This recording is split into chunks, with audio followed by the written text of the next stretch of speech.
Okay, hello everyone, and hold on real quick. Okay, sorry about that. But as you can see, I'm on a page that says Johnny Growney, and if you don't know who he is the guy, no, genius that came up with the Pixar theory. And if you don't know what the Pixar theory is, there is a theory that all of the Pixar movies are all in the same timeline, starting with Brave and ending with another Pixar movie which I cannot think of right now. And so John Negroni has made a timeline, a visual timeline that I will be showing you from first to the last, and it'll make the Pixar theory seem a little clearer to you. And then after that, I will read parts of the Pixar theory just in case you don't know. So, the 14th to 15th century, taking place in medieval Scotland, Brave is the earliest Pixar story told yet, and introduces us to the concept of animals personified as humans. 1950s to 1960s. The Incredibles introduces the idea of self-serving AI, as we see developed by the Omnidroid and Syndrome's inventions, including the mastering of zero-point energy. These are the first hints we see to take over by the machines with their swift eradication of their only threat, supers. 1997 to 1998. Because Toy Story 2 officially takes place in 1999, that puts the original film up at least 1 or 2 years before it. In Toy Story, we witness the first signs of life in inanimate objects, possibly due to zero-point energy, something that could have been an unintended effect of Syndrome's technological prowess? What? Here we also find that sentient objects follow a code of rules and thrive on human love. 1999. Toy Story 2 tells us a lot about the motivations of all the toys. Total isolation from humans is lethal. But museum interaction is considered a utopia. We also witness resentment from toys like Jessie being discarded by her owner. 2003. In Finding Nemo, we witness the growing intelligence of an underwater network of fish who unite to save a fish from humans. This movie shows signs of growing animosity towards humans and polluting the environment and stealing fish to put them in cages. Dory's ability to read and speak whale also points to jump in animal evolution. 2007. Animals are becoming more important as we see in Ratatouille, the first Pixar movie to show animals interacting and befriending humans. We see that rats fear and hate humans, an extension of the growing animosity we see in Finding Nemo. We also witness humans reacting to the surprising intelligence of animals. 2010. 11 years after the events of Toy Story 2, we find the mortality of sentient objects being addressed yet again. We see intense resistance of humans in Lotso Huggenberg and his organization efforts with the daycare. We also see a reference to the By and Large Corporation, or B&L, on Buzz Lightyear's batteries, which is also from WALL-E, which makes up, the entire spaceship thingy. 2011 to 16. We know that Up has to take place after Toy Story 3 because Andy has a postcard on his wall from Carl and Ellie.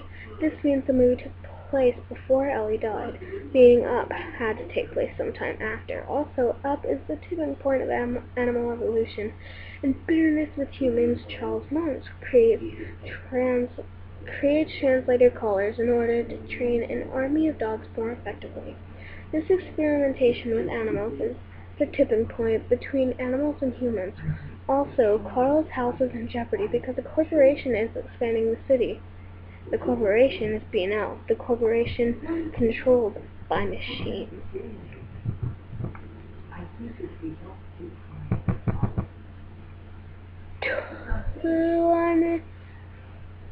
2100 to 2200.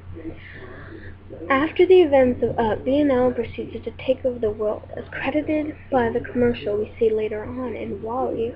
They take over the world by providing a way to meet the needs of every human all the time, leading to a relentless consumerism culture that bleeds the planet of resources to make things right. B&L sends humans away via Axiom, intending for them to return once the planet has been cleaned up. With humans gone, machines take up the role as Earth's dominant species, which we see in Cars. The machines are still heavily influenced by humans, as evidenced by their customs and use of traditional human landmarks. Their dominance likely takes place 600 to 7 years before the events of WALL-E, before they fully pollute the Earth due to the use of oil, as we see in Cars 2. 2800 to 2900. Centuries after the machines lose Earth to pollution, WALL-E liberates the humans from the autopilot and saves the last remaining shred of plant life, allowing machines, humans, and animals a second shot at building and sustaining the world. 2898 to 3000. In A Bug's Life, we see how the insect world has managed to grow along with the New World, but there are a couple of references to them. Humans are not seen or feared by the bugs. Their societies are much advanced and human-like than any other Pixar movie featuring animals. They have cities, bars, and even invent their own machines. 4500 to 500. That's 5,000. This one's a long one. In the distant future, animals have evolved to replace humans as the dominant species, to the point where humans are completely forgotten. They have now become human-like monsters with their own civilization on a future Earth. We are told that Monsters University was founded in 1313, which means the monster civilization bases their calendar over 1,000 years ago. Over 1,000 years in the past, without humans, however. The monsters have no source of energy. They create machines to use doors as a means of time travel, allowing them to harvest energy from where there were plenty of humans. By the end of Monsters, Inc., monsters learn how to gather this energy through love instead of fear, ending the Pixar timeline at a time when animals, humans, and machines have achieved balance and harmony.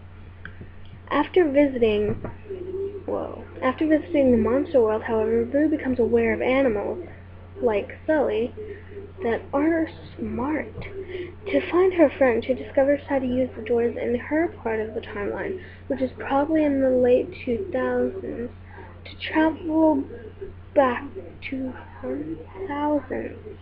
To travel backwards and forwards in time. She travels to the time period of Brave and becomes a witch obsessed with wood, which is the source of what makes the doors travel in time.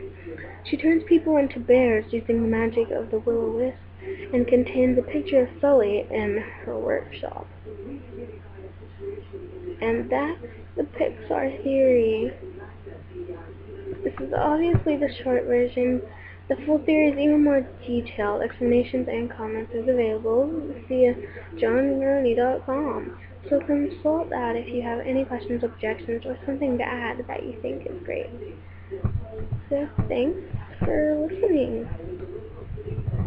You can Google, Pixar Easter eggs. That will help more of the Pixar theory. Like, there are lots more B&L things. Like the Pizza Planet truck from Toy Story can be seen in A Bug's Life, and in Up, and in, I want to say, Monsters University. Yeah, it's Monsters University. So there are a lot of Easter eggs that you can find. Like in Monsters, Inc., we see Boo, who looks like this. But in Toy Story 3, we see a little girl, a little older than Boo, probably around 8 or 9, who looks like Boo grown up. Coincidence? I think not. Anyways, leave your thoughts down below, and I'll obviously check them out. But this is not the full Pixar theory. It's very interesting, and if you want to look smart in front of your friends or family, this is what you need to know. Anyways, I guess that's it. This video has been kind of long. So, yeah, that's basically everything you need to know about the Pixar theory without going into full detail. Bye.